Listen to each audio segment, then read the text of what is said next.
கவி cafe. கவிதை மாரி இருக்குல்ல. எக்ஸ்ப்ளோர் பண்ணணும்னு ஒண்ணும் இல்ல. சும்மா பெங்களூர் ஜேபி நகர்ல அப்படியே சுத்திட்டு இருந்தேன். நம்ம ஊர் கஃபே மாரி இருக்கேன்னு உள்ள ஒரு என்ட்ரிய குடுத்தா, கிளாஸியான அட்மாஸ்பியர், ஏஸ்தெடிக்கான ஒரு ஆம்பியன்ஸ், இதுல வொர்க் ஃப்ரெண்ட்லி என்விரான்மென்ட் வேற.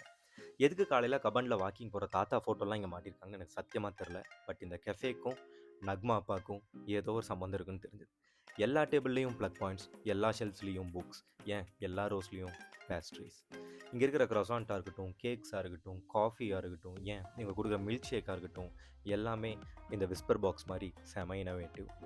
ஆனா இனோவேஷனுக்கு ஏத்த ரேட்டும் உண்டு. செம காஸ்ட்லி. பட் இது எல்லாத்தையும் தாண்டி இந்த டிவைஸ் எனக்கு ரொம்ப பிடிச்சிருந்தது. நான் ஆர்டர் பண்ண அந்த Lotus Biscoff milk shake okay, குடிக்கலாம் தப்பு இல்லை.